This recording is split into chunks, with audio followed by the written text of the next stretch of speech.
الله أكبر الله أكبر الله أكبر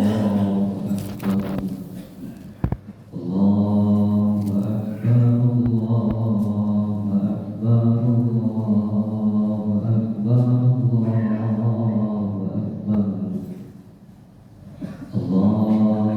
أكبر الله أكبر الله أكبر الله أكبر ولله الحمد. الحمد لله الذي أمرنا بذبح الأضحية وبلغنا إلى هذا اليوم المبارك يسماها بأيام عشر ذي الحجة، وأرسلنا محمد صلى الله عليه وسلم رحمة للأنام، واختصه بشريعة سمحة مشتملة على الحكم والأحكام. أشهد أن لا إله إلا الله وحده لا شريك له، شهادة عبد لا يملك شيئا إلا ذنوبا، وأشهد أن محمدا عبده ورسوله سيد المجتبى. اللهم صل على سيدنا محمد وعلى آله وصحبه أجمعين. فيا عباد الرحمن، أوصيكم وإياي بتقوى الله في هذه الأيام المباركة، كما قال تعالى في كتابه الكريم: أعوذ بالله من الشيطان الرجيم، بسم الله الرحمن الرحيم، والفجر وليالي العشر والشفع والوتر. وقال في آية أخرى: إنا أعطيناك الكوثر فصل لربك وانحر إن شانئك هو الأبتر. بارك الله لي ولكم بالقرآن العظيم، ونفعني وإياكم بما فيه من الآيات والذكر الحكيم، وتقبل مني ومنكم تلاوته إنه هو السميع العليم.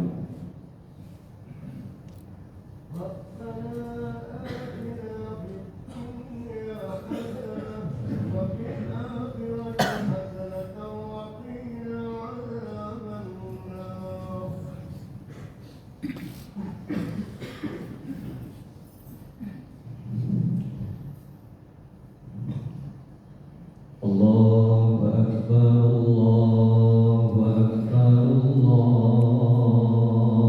الله أكبر الله أكبر الله أكبر الله أكبر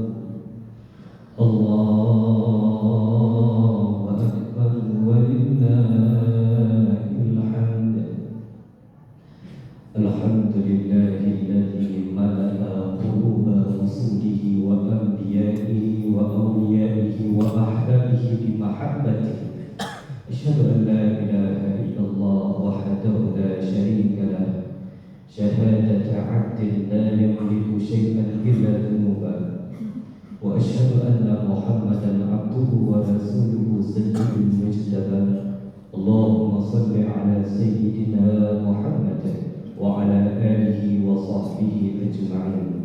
فيا عباد الله، اتقوا الله حق تقاته ولا تموتن إلا وأنتم مسلمون. بسم الله الرحمن الرحيم. قل هو الله أحد الله الصمد لم يلد ولم يولد ولم يكن له كفوا أحد. اللهم اغفر للمسلمين والمسلمات والمؤمنين والمؤمنات الأحياء منهم والأموات برحمتك يا أرحم الراحمين. اللهم اجعل هذا جمعنا جمعا مرحوما، واجعل تفرقنا من بعده تفرقا معصوما برحمتك يا أرحم الراحمين. اللهم تقبل منا صلاتنا وصيامنا وأضحيتنا برحمتك يا أرحم الراحمين. اللهم اجعل حج إخواننا المسلمين حجا مبرورا وسعيا مشكورا برحمتك برحمتك يا أرحم الراحمين.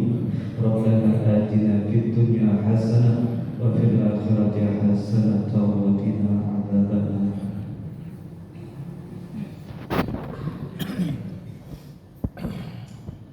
Tokoh-tokoh masyarakat, para cerdik-cerdik pandai, cendekiawan, ilmuwan, para jemaah-jemaah, abang-abang, adik-adik, bapak-bapak dan ibu-ibu, semuanya sangat saya muliakan. Syukur alhamdulillah pada hari yang berbahagia ini Allah Subhanahu wa taala Rabbul Alamin masih memberikan kepada kita taufik, masih memberikan kepada kita pertolongan, limpahan daripada qudrah dan iradahnya, sehingga tergeraklah langkah, mudahlah badan kita untuk melaksanakan segala perintah-perintah, kewajiban-kewajiban, amal-amal yang sudah ditaklifkan oleh Allah atas kita semua. Lebih-lebih pada uro yang berbahagianya, uro yang sangat begitu luar biasa. Karena begitu luar biasa Pak, Allah Subhanahu wa taala menggunakan fajar, hari yang berbahagia ini sebagai lafaz sumpahnya. Dalam surat Al-Fajr Allah menyampaikan wal fajri, demi fajar. Para mufassirin dalam berbagai riwayatnya seperti Imam Basar, para ulama-ulama yang fokus dalam bidang tafsir dan maksud, mereka mengatakan bahwa fajar yang dimaksud di situ adalah fajar hari Aidil Adha, fajar hari Aidil Qurban. Ketika Allah menggunakan waktu tertentu untuk bersumpah, itu menunjukkan satu isyarat bahwa waktu itu memiliki keistimewaan yang khusus. Itulah hari yang berbahagia ini, umur yang sangat mulia, walaupun agak sedikit mendung, tetapi tentu kemuliaannya yang sangat luar biasa, yang kita sebut dengan istilah Aidil Qurban. Aid artinya kembali, Qurban artinya dekat, ditambah dengan alif dan nun dalam kajian linguistik ilmu nahwu sharaf itu disebut dengan nun yang mentokikan atau nun menunjukkan kepada mubalaghah untuk berlebih, maknanya sangat dekat. Apa maknanya? Aidil Qurban adalah kembali kita, kembali kepada Allah, kembali kita kepada hadrat ilahi, kembali kita dalam keadaan kembali yang sebenarnya, dalam keadaan qurban, dalam keadaan sangat dekat dengan Allah Subhanahu wa taala. Karena itulah Pak, dinamakan hari ini dengan hari Aidil Qurban. Lalu Allah Subhanahu wa taala bersumpah dengan ayat berikutnya, walayalin ashr, demi malam yang 10. Malam yang 10, para ulama menafsirkannya dengan 10 awal daripada bulan Zulhijjah yang sudah kita lewati dengan amalan-amalan yang begitu luar biasa. Sedangkan saudara-saudara kita yang ada di Mekah Al-Mukarramah, mereka sedang melakukan wajib-wajib haji, sedang melakukan rukun-rukun haji. Adapun kita yang belum datang ke sana, jangan berkecil hati Pak. Kata para muhaqqiqin, para ulama-ulama yang telah dibersihkan oleh Allah hati mereka, mereka mengatakan, kalaulah Allah belum mengundang Anda ke rumahnya, kalaulah Allah belum mengundang engkau untuk datang ke Baitullah, maka undang saja Allah ke rumah Anda, maka undang saja Allah untuk ke rumah Anda. Apa maksudnya Pak? Ketika kita belum ada kemauan, belum ada kemampuan untuk ke tanah suci, kita belum mendapat undangan dari Rabbul Alamin, kita belum mendapat undangan dari Allah, maka waktu itu undanglah Allah untuk menuju ke rumah engkau. Kemana rumah kita? Di mana rumah kita? Itulah hati yang bersih, hati yang murni, hati yang tidak ada dengki di situ, hati yang tidak ada kebencian di situ, hati yang tidak ada ambisi-ambisi di situ, yang disebut dalam istilah tasawuf dengan istilah zuhud. Maka ketika hati kita sudah zuhud, batin dan juga zuhud, maka orang itu sudah layak untuk mengundang Allah ke hatinya. Dalam artian menghadirkan Allah dalam ingatannya, menghadirkan Allah dalam dengan dapatinya, dalam lintasan-lintasan hatinya. Maka siapa yang mengundang Allah, Allah menyambutnya dengan kata labbaika ya abdi, aku penuhi panggilan engkau wahai hamba. Beginilah Pak kondisi hati Nabiullah Ibrahim alaihissalam yang dipenuhi dengan rasa zuhud terhadap dunia. Maka dalam satu riwayat disebutkan ketika para malaikat bertanya kepada Allah, ya limada tusammiya Ibrahim khalila, kenapa engkau menamakan Ibrahim itu kekasih? Lalu Allah menjawab, kalau Anda tidak percaya dengan gelar kekasihnya, silahkan uji saja. Karena Pak, bagaimanapun cinta itu perlu diuji. Kekasih kita setia atau tidak perlu diuji. Diujilah oleh para malaikat. Datanglah kepada Nabi Allah Ibrahim. Wadahnya Nabi Ibrahim itu pelana kambing dengan sangat banyak. Ada yang mengatakan 12.000 ekor kambing. Apa kata malaikat waktu datang kepada Nabi Ibrahim? Hai Ibrahim, Allah menyuruh untuk disembelih satu kambing. Mencoba sabuk kambing, anak itu. Allah bilang keno, yang nasib sabuk kambing, 2 kambing mana boleh. Kemudian dikatakan oleh mereka juga belum cukup, ternyata hai Ibrahim silakan ambil sepertiganya.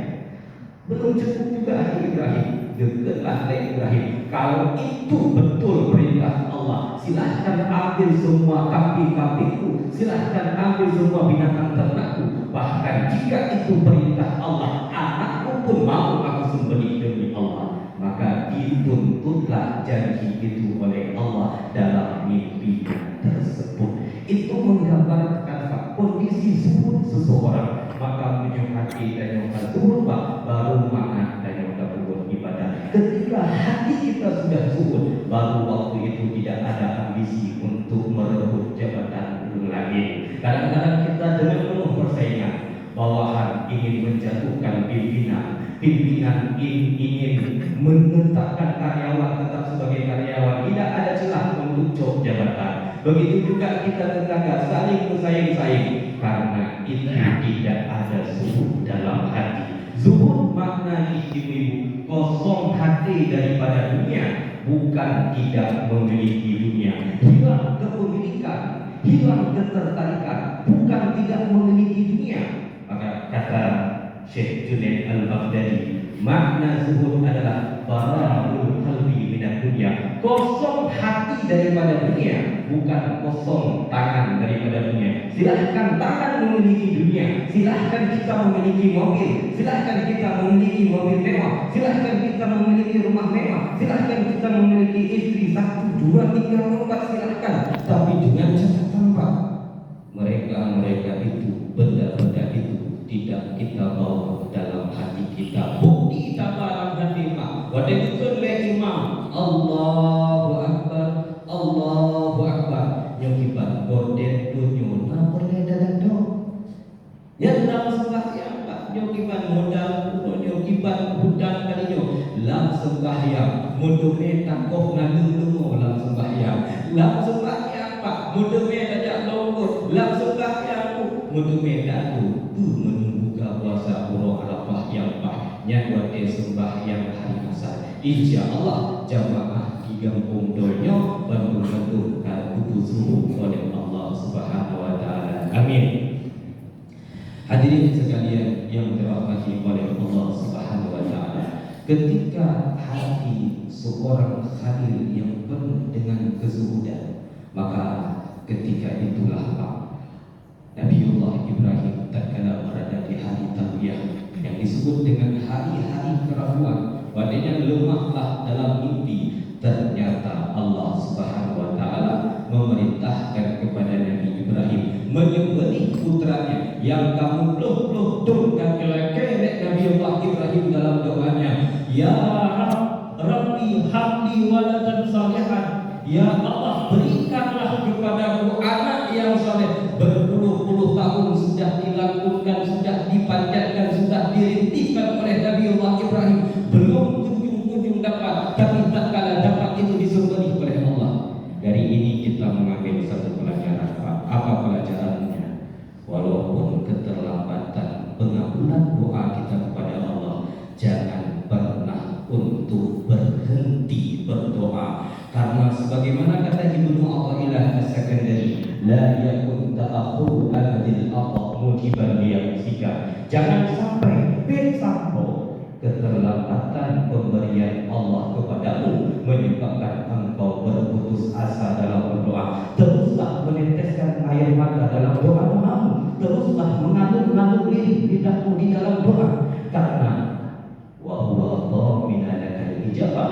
Allah menjamin mengabulkan doa kita.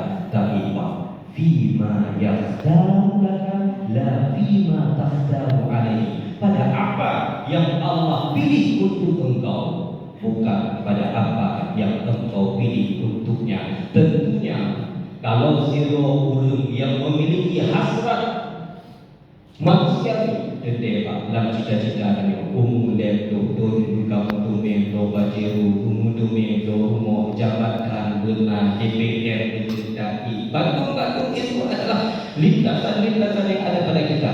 Tetapi Allah lebih tahu apa yang layak bagi kita. Kalau Allah ingin mengkayakan kita semua, bima dalam awal dalam kekayaan oleh Allah, sungguh Allah mampu kekayaan. Tapi kata Allah, law basatallahu rizqa li ibadi, jika Allah melapangkan rezeki kepada hamba-hambanya, bantu kekayaan Allah, la hau fil ardi, sungguh mereka akan melampaui batas. Anak ni dah jatuh, dah pakai kacamata hitam, oh kata untuk dia bagi dan akibat untuk bertanya anak kekayaan Allah, kejut kesederhanaan dalam hidup itu dan ubah majlis ilmu, itu dan dalam masjid, itu adalah akibat kekosongan ataupun kesederhanaan yang diberikan Allah. Allah memberikan sesuatu berdasarkan kelembutannya, bukan berdasarkan keinginan hambanya. Lalu dikatakan fil waqtin ladzi yurid, la fil waqtin ladzi turid. Allah akan mengabulkan doa engkau, Allah akan memberikan segala-galanya kepada engkau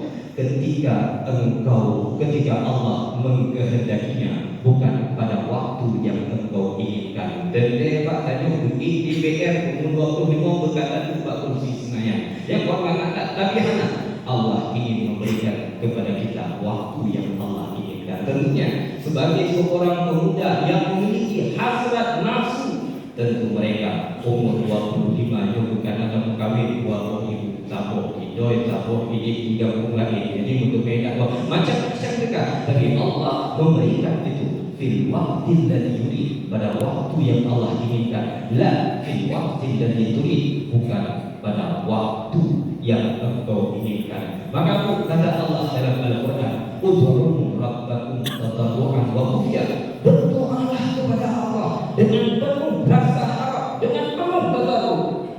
Imam Sufyan, Imam Sahal Al-Tustari ketika menafsirkan makna tadarruk, apa itu tadarruk, apa itu rendah hati, rendah diri di hadapan Allah, kata beliau, ketika engkau menghamparkan sifat kefakiran engkau di hadapan sifat kekayaannya, ketika engkau menghamparkan sifat ketidakdayaan upaya engkau di hadapannya, ketika engkau mengaku di hadapan Allah bahwa engkau tidak memiliki apa-apa, bahwa harta semuanya itu punya Allah, ketika engkau sudah berhasil seperti itu di hadapan Allah, apa kata Allah?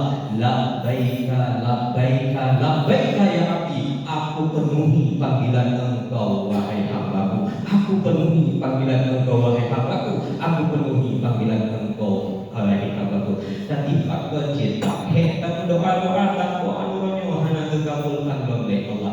Kata Imam Sahal Al-Tustari juga, karena ketika kita sudah menggantungkan doa kita kepada Allah, ternyata ada harapan kita kepada makhluk. Bagaimana kita memberikan proposal kepada seorang gubernur sedangkan rasa harap kita bukan kepada seorang kita menaikkan permintaan kita kepada Allah, tapi dalam hati kita mantau tergantungkan hajat kita kepada manusia, maka arih nafsaka minat tadbir, merdekakan Pak, merdekakan, istirahatkan dirimu daripada banyak pengaturan-pengaturan, daripada banyak menggantungkan hajat-hajat kepada makhluk, karena bagaimanapun manusia tidak bisa memberi, yang memberi adalah Allah Subhanahu wa ta'ala. Maka ketika Nabiullah Ismail alaihi salam disembelih oleh Nabiullah Ibrahim, Nabi Ibrahim, ya bunai, wahai anakku yang tercinta, menggunakan kata isim tasghir Pak, ya bunai, nyo cinta ya tanya. Ya tadi nyo kabeda apabila kalau dia Jakarta Selatan, cara hui mak cara hui anu cara hui mak hanam etikali. Tapi kita ingin mereka menjadi soleh, tapi kita tidak pernah berlemah lembut dengan mereka.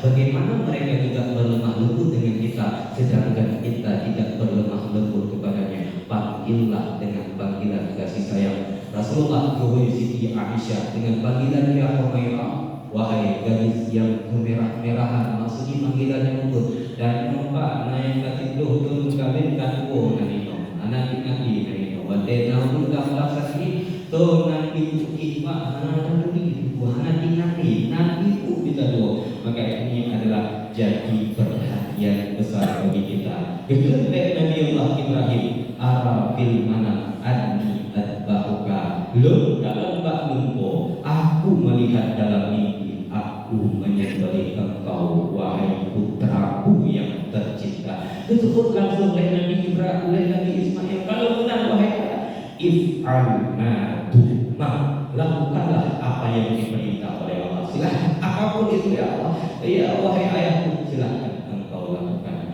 Dalam keraguan-keraguan hari tarbiyah, begitu hari Arafah, bulatlah tekad Nabiullah Ibrahim. Nyo betul perintah Allah, nyo betul perintah Allah. Hana aku membajuti, maka takutkan Arafah, sebab Arafah arti gejok dari kata Arafah yang artinya mengetahui. Maka Arafah adalah ketika pengetahuan Nabiullah Ibrahim berada di dalam hakul yakin, benar-benar bahwa itu betul karena Allah Subhanahu wa ta'ala. Sebab kita juga ada kadang lintasan, namanya lintasan syaitan. Lintasan syaitan sifatnya menipu. Ada juga lintasan hawa nafsu, sifatnya mengajak kepada hasrat-hasrat seperti seksual dan lain sebagainya. Ada juga khabar goresan dari malaikat, itu mengajak kebaikan. Sedangkan khabar yang langsung datang daripada Allah, itu mengajak kita untuk beribadah dan mentauhidkannya. Maka cerdik-cerdiklah engkau membedakan lintasan-lintasan tersebut. Ketika Nabiullah Ibrahim berada dalam hakul yakin, untuk merompok hakul yakin, yang pertama harus lewat nilai ilmu yakin. Apa itu ilmu yakin? Ketika kita mengetahui adanya sifat Allah, mengetahui adanya perbuatan Allah, mengetahui adanya zat Allah, tapi pengetahuan itu masih berada dalam akal, masih berada di dalam pikiran kita, itu disebut dengan ilmu yakin. Monyok lagi yang ulun bak kampung gedanya, yang kasah sebagai ulun beriman dan kasah untuk tabungan umayah, kasah laksanakan fardu kifayah. Lalu ketika ilmu yakin tersebut sudah naik kepada ilmu yakin, sudah mulai nyata kenyataan keyakinan itu. Kalau ngajak kena buka Ka'bah pun hanya sekedar berita, tetapi kita sudah berada di Mekah, kita sudah berada di lokasi, kita sudah melihat betapa dahsyatnya Ka'bah itu, sudah melihat berapa dahsyatnya Mekah itu. Lalu ada tingkatan selanjutnya, yaitu hakul yakin. Hakul yakin maksudnya adalah hilang semua keraguan, yang ada hanya Allah semata-mata. Menyok tajuk contoh lagi berada di hadapan Ka'bah. Ketika kita melihat Ka'bah yang begitu luar biasa, maka hilanglah selain Ka'bah, yang ada Ka'bah waktu itu nyandutkan dengan hakul yakin. Menyebabkan rubah hakul yakin sebab baru sah betul sebagai orang yang zuhud kepada Allah Subhanahu wa ta'ala. Maka ketika hari Arafah kabulah tekad Nabiullah Ibrahim untuk sembelih Nabi Ismail, ruhlah bakuroha, sampailah pada hari Kurban, gebalah Nabiullah Ismail di sebuah lapangan, di sebuah padang, kemudian disembelihlah di situ di sebuah batu seperti yang kita dengar kisah-kisah tersebut. Ketika diletakkan pisau, ini yang sangat menarik, begitu Nabiullah Ismail, wahai ayah, mestilah baca supaya darah lu anak tolong baca itu, wahai ayah, sebab menyebutkan darah lu nak baca wadah dua itu kalau nikmat ruti mata mak itu kalau darah lu mestilah baca. Kemudian lupa berdoa wadah sembelih, sebab tetesan air mata engkau bisa membuat aku merasa iba dan aku merasa lemah untuk menjalankan perintah Allah. Lalu percepatkan lalu pisau tersebut, karena sungguh kematian itu sangat menyakitkan. Lalu ketika engkau sampai di rumah, fakra salam ila ummi, sampaikan salamku kepada ibuku, sampaikan salam terakhirku kepada ibuku. Bagaimana tidak sedih ya, ketika orang yang begitu disayangi oleh ibunya disembelih dan anaknya itu ternyata masih sempat untuk menyampaikan salam terakhir kepada ibunya. Yang keempat yang disebut dengan waladan solihah, anak yang soleh yang dalam hatinya tidak pernah lupa kepada ibunya. Beda banyak karena jabatan itu karena ingat diuruci doa anak kecil diuruci, kemudian kayak tahu anak pernah diuruci. Juga lagi apa? Bayangkan kalau kita dalam posisi Nabiullah Ismail, ragu wadanya, gebejaklah pisau di leher Nabiullah Ismail. Kata Allah ya'lam bima yaf'al, Allah tahu dengan apa yang dia kerjakan. Pisau wadanya tidak memberi bekas, karena yang memberi bekas pada hakikatnya adalah putra Allah. Kakek hana berhasil, gegetlah leh Nabiullah Ismail bak Nabi Ibrahim. Ayah, mungkin pernah laku guna desi. Coba durulah. Ini dijelaskan Pak di dalam tafsir Al-Wasit karya Syekh Ali Al-Rafi. Silahkan dirujuk dalam kitab tersebut bagaimana dahsyatnya penyembelihan Nabiullah Ismail. Karena laku mungkin karena lakunya hanya bisa melukai itu. Lalu diulanglah oleh Nabiullah Ibrahim sambil berkelek Nabi Ibrahim, ni'mal amru anta ya bunai, sebaik-baik pertolongan itulah engkau wahai anakku yang tercinta dalam menjalankan perintah Allah. Hanajib berhasil, kami untuk seruan fatainahu bidzabhin adzim, kami gantilah dengan sesembelihan yang agung. Sesembelihan yang agung yang mintalah seekor kambing. Kambing itulah yang menjadi ibadah kita. Artinya satu sisi kita membantu fakir miskin, satu sisi ada ibadah sosial di situ.